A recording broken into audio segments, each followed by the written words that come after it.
தங்க நகைக்கடன் பெறுவதற்கான கட்டுப்பாடுகளை தளர்த்த மத்திய அரசு முடிவு செய்திருக்கிறது. தங்க நகைக்கடன் பெறுவதற்கான கட்டுப்பாடுகளை தளர்த்த மத்திய அரசு முடிவு செய்திருக்கிறது. ஆர்பிஐ விதித்த கட்டுப்பாடுகளை தளர்த்த மத்திய நிதியமைச்சகம் முடிவு செய்துள்ளது.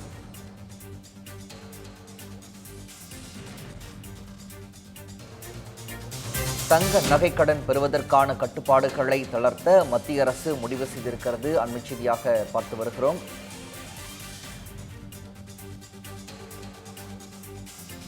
ஆர்பிஐ விதித்த கட்டுப்பாடுகளை தளர்த்த மத்திய நிதியமைச்சகம் முடிவு செய்துள்ளது.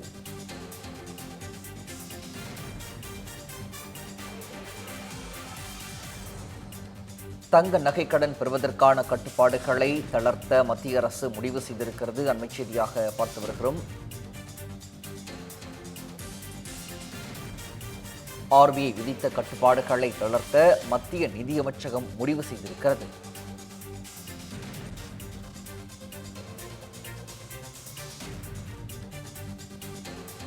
தங்க நகைக்கடன் பெறுவதற்கான கட்டுப்பாடுகளை தளர்த்த மத்திய அரசு முடிவு செய்திருக்கிறது.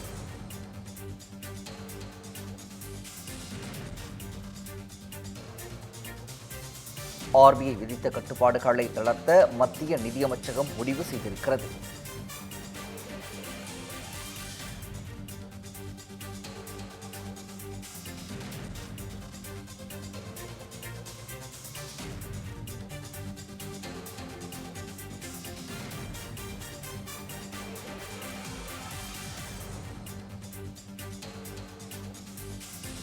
ரூபாய் 2 லட்சம் வரையிலான நகைக்கடன்களுக்கு புதிய கட்டுப்பாடுகளில் இருந்து விலக்களிக்க அரசு அறிவுறுத்தல் வழங்கியிருக்கிறது.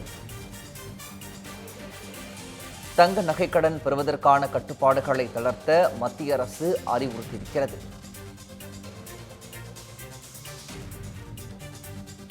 ஆர்பிஐ விதித்த கட்டுப்பாடுகளை தளர்த்த மத்திய நிதியமைச்சகம் அறிவுறுத்தல் வழங்கியிருக்கிறது.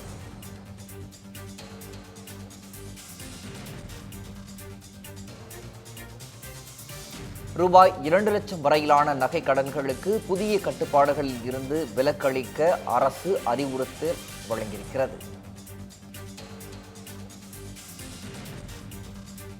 தங்க நகைக்கடன் பெறுவதற்கான கட்டுப்பாடுகளை தளர்த்த மத்திய அரசு அறிவுறுத்தல் வழங்கியிருக்கிறது.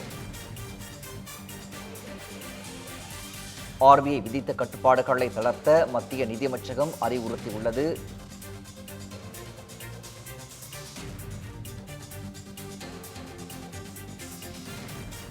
ரூபாய் 2 லட்சம் வரையிலான நகை கடன்களுக்கு புதிய கட்டுப்பாடுகளில் இருந்து விலக்களிக்க அரசு அறிவுறுத்தியுள்ளது.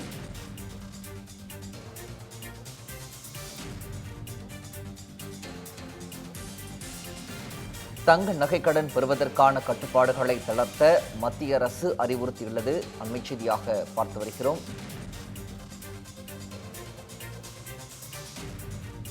மேலும் தொடர்பான கூடுதல் விவரங்களை எமது தலைமைச் செய்தியாளர் விக்னேஷ் வழங்க கேட்கலாம். விக்னேஷ், விவரங்கள்.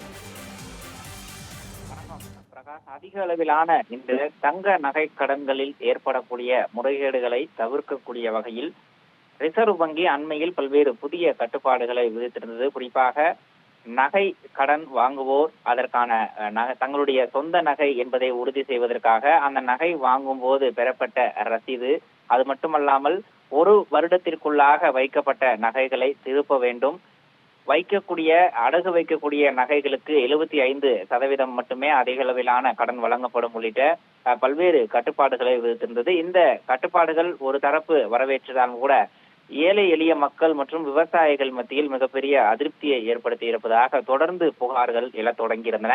இந்த நிலையில் இது தொடர்பாக ரிசர்வ் வங்கிக்கு மத்திய நிதி அமைச்சகம் பல்வேறு பரிந்துரைகளை வழங்கியிருப்பதாக முதற்கட்ட தகவல் கிடைக்கப்பட்டிருக்கிறது. இது தொடர்பாக மத்திய நிதி அமைச்சகத்தினுடைய அதிகாரப்பூர்வ எக்ஸ் பக்கத்தில் பதிவிட்டிருக்கக்கூடிய கருத்துக்களை பார்க்கும்போது, ரிசர்வ் வங்கியால் வெளியிடப்பட்டிருக்கக்கூடிய அந்த தங்க நகை கடன் வழங்கும் திட்டத்திற்கு எதிராக பெறப்பட்டிருக்கக்கூடிய அந்த கருத்துக்கள் தொடர்பாக வழிமுறைகள் ஆய்வு செய்யப்பட்டு வருவதாக நிதி அமைச்சகம் சார்பில் தகவல் தெரிவிக்கப்பட்டிருக்கிறது. மேலும் சிறிய அளவில் தங்க நகைக்கடனை பெறுவோர் அதிக அளவு பாதிக்கப்படாமல் இருப்பதற்காக பல்வேறு பரிந்துரைகளையும் ரிசர்வ் வங்கிக்கு மத்திய நிதி அமைச்சகம் வழங்கியிருப்பதாக தகவல் கிடைக்கப்பட்டிருக்கிறது.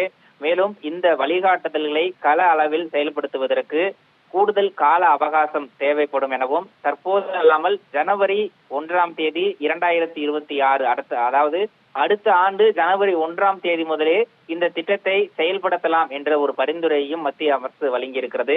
மேலும் சிறிய அளவிலான தங்க நகை கடன் வாங்குவோருக்கு சரியான நேரத்தில் மற்றும் விரைவாக அந்த நகைக்கடன் பெறுவதற்கு தேவையான நடவடிக்கைகளை ஆய்வு செய்ய வேண்டும் என்ற பரிந்துரையும் வழங்கப்பட்டிருக்கிறது. குறிப்பாக விவசாயிகள் மற்றும் ஏழை எளிய மக்கள் இடமிருந்து பெறப்பட்டிருக்கக்கூடிய அந்த கருத்துக்களை ஆய்வு செய்து வருவதாகவும், அந்த கருத்துக்கள் ஆய்வு செய்யப்பட்டு முறையாக பரிசீலனை செய்யப்பட்டு பொதுமக்கள் பாதிக்கப்படாத வகையில் ஏழை எளிய மக்கள் சிறிய நகைக்கடன் குறுகிய அளவில் நகைக்கடன் வைப்போர் மற்றும் விவசாயிகள் பாதிக்கப்படாத வகையில் இந்த நடவடிக்கைகளை திருத்தி அமைக்க வேண்டும் என்ற ஒரு பரிந்துரைகளை ரிசர்வ் வங்கியை மத்திய நிதி அமைச்சகம் வலியுறுத்தி இருக்கிறது. மத்திய நிதி அமைச்சகத்தினுடைய பரிந்துரைகளை ஆய்வு செய்து பரிசீலனை செய்து அடுத்த கட்ட நடவடிக்கைகளை விரைவில், அதாவது ஒரு சில தளர்வுகளை அதில் அளிக்கலாம் என்ற ஒரு தகவலும் கிடைக்கப்பட்டிருக்கிறது. பிரகாஷ்,